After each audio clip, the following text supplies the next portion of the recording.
Hey everyone, welcome back to my channel. Today in this video I will discuss with you benefits of human resource planning. इससे पहले वाली video में मैं आपके साथ human resource planning के meaning और उसके ऑब्जेक्टिव शेयर कर चुकी हूँ। मैं उनका लिंक डिस्क्रिप्शन में डाल दूंगी, अगर आप चेक करना चाहते हो तो आप वहाँ से चेक कर सकते हैं। तो चलिए स्टार्ट करते हैं कि ह्यूमन रिसोर्स प्लानिंग के बेनिफिट्स या इंपॉर्टेंस क्यों है कि ह्यूमन रिसोर्स प्लानिंग हमें करनी चाहिए। सबसे first is to meet up the requirements of the organization, कि जो हमारी एक ऑर्गेनाइजेशन होती है उसमें कितने ह्यूमन रिसोर्स रिक्वायर्ड है उन पोस्ट को फिल करने के लिए हमें ह्यूमन रिसोर्स प्लानिंग की इंपॉर्टेंस ज़रूरी है कि एक ऑर्गेनाइजेशन में कितने ह्यूमन रिसोर्स वर्क करेंगे, इसलिए हमें ह्यूमन रिसोर्स चाहिए होते हैं। ह्यूमन रिसोर्सेज को हम पर्सनल भी बोलते हैं, स्टाफ भी बोलते हैं, एम्प्लॉयज़ भी बोलते हैं, बहुत सारे डिफरेंट डिफरेंट नेम से बोलते हैं। तो यहाँ पे पर्सनल गिवन है कि हमें राइट काइंड ऑफ पर्सनल चाहिए राइट प्लेस पे अपॉइंट करने के लिए। Next is counter balance of insecurity and change. हमारे पास कंपनीज में ऑर्गेनाइजेशन में दो तरह के रिसोर्स होते हैं, एक ह्यूमन मेड रिसोर्स होता है और एक नॉन ह्यूमन रिसोर्स होता है। कई बार क्या होता है, कंपनी के पास नॉन ह्यूमन रिसोर्सेज तो बहुत ज़्यादा अच्छे होते हैं, एफिशिएंट होते हैं, जैसे कंपनी की machineries, materials, money, tools, company के पास सब कुछ है। पर जो कंपनी के ह्यूमन रिसोर्सेज हैं वो एफिशिएंट नहीं है या उन रिसोर्सेज का वो बेस्ट यूटिलाइज नहीं करते, तो उसके लिए भी कंपनी को ह्यूमन रिसोर्स प्लानिंग ज़रूरी है। ये इसका अनदर ऑब्जेक्टिव था। It helps in checking labour imbalance. जो हमारी कंपनी होती है, ऑर्गेनाइजेशन होती है, उसमें क्या करता है, ये लेबर का इम्बैलेंस चेक करते हैं। लेबर का मतलब है यहाँ पे एम्प्लॉयज़ का इम्बैलेंस चेक करता है कि कंपनी में प्रॉपर एम्प्लॉयज़ है या नहीं, कंपनी में एम्प्लॉय शॉर्ट तो नहीं है वर्क के अकॉर्डिंग, या कंपनी में एक्सेस सरप्लस एम्प्लॉयज़ तो नहीं है। उनको मैनेज करना, उन्हें करेक्ट ड्यूटीज़ अपॉइंट करना, ये सारा भी ह्यूमन रिसोर्स प्लानिंग के अंडर आता है। Right sizing the human resource requirements of the organization. इसका सबसे इंपॉर्टेंट ऑब्जेक्टिव क्या होता है, राइट साइजिंग करना ह्यूमन रिसोर्स रिक्वायरमेंट की। ह्यूमन रिसोर्स एक ऑर्गेनाइजेशन में कितने रिक्वायर्ड हैं उसके अकॉर्डिंग अपॉइंट करना, उसके अकॉर्डिंग अगले साल वैकेंसीज निकालना। सीट्स अगर वैकेंट हैं, कोई पर्सन ह्यूमन रिसोर्स रिटायर हो रहा है, कंपनी का एम्प्लॉय, किसी के एक्सीडेंट से डेथ हो गई है, या किसी को प्रमोशन मिल गया है, किसी का रेजिग्नेशन हो गया है, किसी ने रिजाइन कर दिया है, तो इन सारी पोस्ट को फिल करना और टाइम टू टाइम नए नए एम्प्लॉयज़ को अपॉइंट करना, ये भी किसके ह्यूमन रिसोर्स प्लानिंग का एक इंपॉर्टेंट वर्क है। To meet expansion and diversification need. हर कोई ऑर्गेनाइजेशन अपने आप को एक्सपेंड करना चाहती है, फ्यूचर टर्म प्लान सोच के चलती है।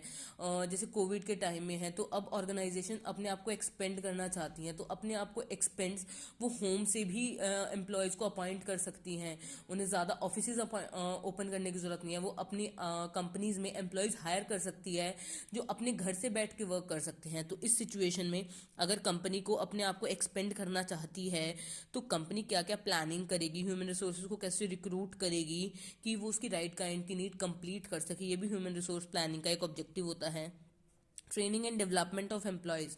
एम्प्लॉयज़ को डेवलप कराना, ट्रेंड कराना time to time according to changing scenarios, तो ये भी किसका काम होता है, ह्यूमन रिसोर्स प्लानिंग का काम होता है कि जो हमारी नई नई टेक्नोलॉजीज एडवांसमेंट हो रही है उसके अकॉर्डिंग वो काम कर रहे हैं या नहीं। Next is fulfil the individual needs of the employees. जो हमारे एम्प्लॉयज़ होते हैं उनकी नीड्स को फुलफिल करना, उन्हें बेटर सैलरी प्रोवाइड करना, उनका टाइम टू टाइम प्रमोशन करना, उनके लिए उन्हें बेनिफिट्स प्रोवाइड करना, उन्हें मोटिवेट करना, एम्प्लॉयज़ की जितनी भी नीड्स हैं वो भी सारा किसका इंपॉर्टेंस होती है, ह्यूमन रिसोर्स प्लानिंग की इंपॉर्टेंस होती है। Helps in the formulation of budget.